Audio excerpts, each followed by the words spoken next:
Je crois que c'est la pire celle-là. De ce vraiment. que j'ai vécu, Je crois vraiment que c'est la pire de ce que tu m'as raconté. de sensation de se dire là je suis pas toute seule, oui. Après j'ai vécu aussi d'autres choses où j'ai vraiment flippé ma race, ma variété, mon espèce, la totale. J'ai tremblé d'espèce. C'était trop... Comment tu tremblais? Horrible, putain. Bref.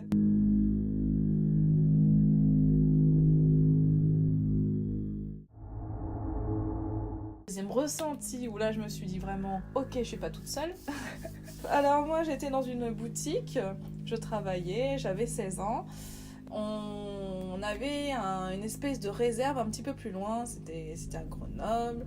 On était, je vais pas préciser l'endroit, mais en gros la boutique était placée à un certain endroit et quand il y a plusieurs immeubles, ils ont une cour pour les poubelles, les vélos, tout ça, bref. On avait un petit coin pour stocker un peu les cartons en trop, vraiment en guise de réserve, quoi, qui était dans une espèce de pièce. Nous, on appelait ça la grange parce que c'était tout en bois. Et en gros, dans cette espèce de grange, il y avait les vélos d'un côté, un escalier où on voyait pas le bout, je savais pas du tout où ça amenait, c'était assez flippant, je voulais pas chercher plus loin de toute façon. Déjà, juste le nom, la grange, c'est flippant. Ouais. La grange de Grenoble. Je veux vraiment pas y aller. C'est là, hop là, ciao. Tremblement. Lieu pacifique. Bref, et au bout du bout, jusqu'au bout, il y avait un long couloir, tout en bois, hein, toujours tout en bois. Et au bout, il y avait la porte donc de cette fameuse grange à nous, une grande pièce. Bref, la pièce en question, elle n'était pas du tout dérangeante. Bon, on est quand même à l'ancienne de l'ancien, hein. La clé, une barre avec un petit bout au milieu pour tourner, tu sais. Le château là. Voilà. Et la porte en bois, complètement en bois, qui a du mal à s'ouvrir, tu dois un peu forcer la chose pour l'ouvrir et qui, quand elle ouvre, ça... super cool. Elle couine sa vie quoi. C'est ça. Jusqu'à là, c'est quotidien. À force, tu te dis, Ouais, tu prends c'est normal. c'est tranquille. Sauf que C'est là, tranquille, une porte qui coule. Sauf que là, nous sommes à Grenoble, autour de montagne, donc il fait nuit très facilement en hiver. 18h, c'est tout noir. J'ai oublié de préciser qu'il n'y avait aucune lumière. L'interrupteur à ce moment-là ne marchait pas. Quelle coïncidence. Ouais, pendant toutes mes années, 4 ans, ça ne marchait pas. J'étais avec mon petit téléphone. Donc à ce moment-là, j'avais un téléphone vraiment pourri parce que tu mets la lumière, ta batterie, elle descend en 2 secondes et en plus, tu faisais le moindre truc, ça enlevait la lumière. Donc, Tu reçois un message en plein plus de plage pour moi. Non mais vraiment c'était horrible. Bref, j'étais avec mon petit téléphone, je suis devant la porte, j'ai ma lumière à droite, j'ai la clé à gauche, hop je commence à tourner.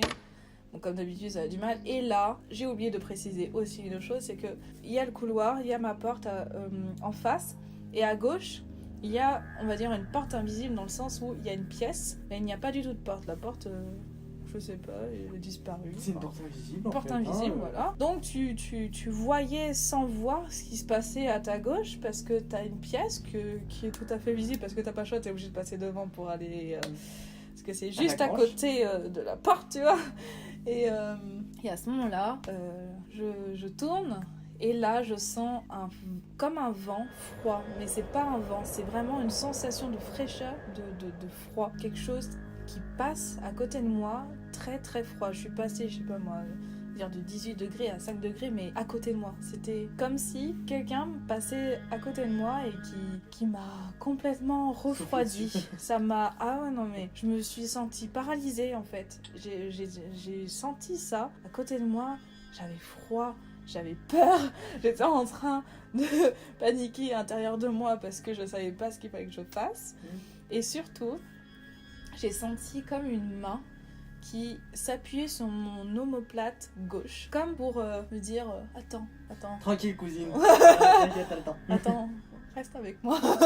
Je suis seule ici, ça me saoule. J'ai senti j'ai eu cette sensation de froid, mais voilà, pas comme si tu viens de te prendre un vent froid dans la gueule ou t'as froid d'un coup. Vraiment, c'est bizarre comme sensation parce que il n'y avait pas de vent justement, tu vois. Comment tu peux expliquer ça? Quand t'as un petit courant d'air, après tu peux expliquer les choses, mais ouais, Là, il n'y avait aucun courant d'air. On était dans des pièces, on était dans des endroits, il n'y avait pas de fenêtre, il n'y avait rien. Un espèce de courant d'air dans ce cas, mais là, j'ai vraiment la sensation de passer de chaud à froid. Vraiment froid. Bon, bah autant te dire que j'ai paniqué, j'ai claqué la porte et je suis partie en courant. La réaction la plus logique. Je suis retournée à la boutique, mon collègue m'a dit alors t'as trouvé? Je non, et j'y retourne plus jamais. Mais vraiment cette sensation, oui, ça c'est sûr, il y avait quelqu'un à côté de moi. Cette sensation d'une présence, ce qui a fait que je me sentais, comment dire, que je sentais que j'avais froid. Et puis cette sensation de cette main, j'ai vraiment senti. Dernière petite anecdote, enfin, en soi, ça n'est pas une, mais ça en est plusieurs, sur plusieurs jours. Enfin, c'est des trucs qui m'arrivent, enfin, genre limite quotidiennement. Ce qu'il faut savoir, c'est que chez moi, il y a énormément de petits bruits, on va appeler ça des bruits parasites, genre on entend marcher des gens, courir, taper dans les murs, machin. J'ai une maison qui fait que en fait on est collé à une autre maison et bah ça c'est mitoyen en fait. Ouais. C'est mitoyen et c'est une maison mitoyenne et le truc c'est dès que tu tapes dans un mur ça résonne. Il y a Ça c'est très chiant. des trucs comme ça qui se passent donc en soi on peut toujours mettre sur le dos des voisins bah, c'est eux tu vois tranquille. Sauf quand bah t'es dans ton lit, t'es en train de t'endormir et que tu te sens oppressé, genre quelqu'un t'écrase dans ton lit. Ta couette se serre de plus en plus contre toi, tu peux pas bouger, tu peux pas respirer, ou t'es là à regarder dans le vide et t'arrives plus à enlever ton regard alors que t'es conscient, hein, t'arrives pas à enlever ton regard d'autre part que le point que t'es en train de fixer. T'as des hallucinations. Ton cerveau en fait il joue énormément avec...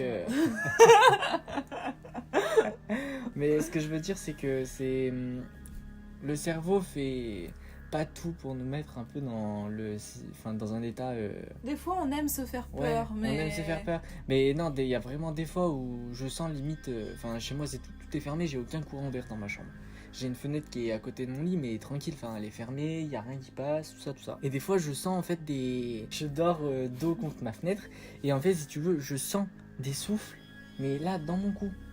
Mon nez, je peux pas souffler, que le vent il efface le tour, tu vois. En fait, le gars, ce qui s'est passé, c'est qu'il a mis une paille sous son oreiller et quand il a soufflé l'air, ça lui souffle dessus. Non, je reçois des souffles. Des fois, j'ai même l'impression qu'on est en train de me tapoter les genoux. Enfin, on est en train de me tapoter les jambes, tu vois le truc. Genre sur ma couette et on me tapote. J'ai l'impression d'être serré comme dans un cocon sous ma couette. Je suis tapotée. L'esprit me frappe, tu vois. Non, et après l'esprit frappeur, je me suis fait tapoter par un esprit. Non mais tu vois, le truc que je trouve vraiment chelou c'est ça, il y a des trucs que tu peux pas expliquer et il y a des trucs aussi que tu peux te dire ouais t'étais en train de dormir, ton imagination elle était vraiment active, t'étais en train de faire un rêve, que ce soit un cauchemar ou un rêve, hein, tu vois. Mais t'es là et tu te réveilles et tu te dis merde. Et en fait, tu perds la boule limite, tu vois. Ah bah ouais, non, tu te sens pas forcément. Hein. Tu te sens pas forcément bien. Et donc du coup, qu'est-ce que tu en as pensé de tout ça? Conclusion? Oh bah je le vis quotidiennement donc je me suis fait une raison. C'est une habitude. Ah mais j'ai une très très bonne relation avec les esprits qui sont chez moi. Je leur parle, on boit le thé ensemble à 3h du matin.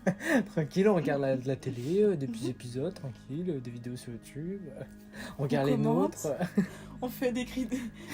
On fait des pranks. On critique ensemble. Donc ouais, n'hésitez pas à nous laisser des petits voilà, avis, on pourrait des les petites lire, histoires. s'imaginer à votre place, ça peut être sympa. Après, le soir, on dira pas que ça sera encore plus sympa, parce qu'on va y repenser, mais le mec déjà parano, c'est sur la suite. Bon, sur ce, bonne fin de vidéo. Couchez-vous bien. Ouais, couchez-vous bien, dormez bien. Hein. Et attention, le thé à 3h du matin, c'est très important. Ouais, surtout si vous voulez communiquer avec les gens dans votre maison. Exactement. Parce que des fois, ils sont sympas. À bientôt. Ciao, bye.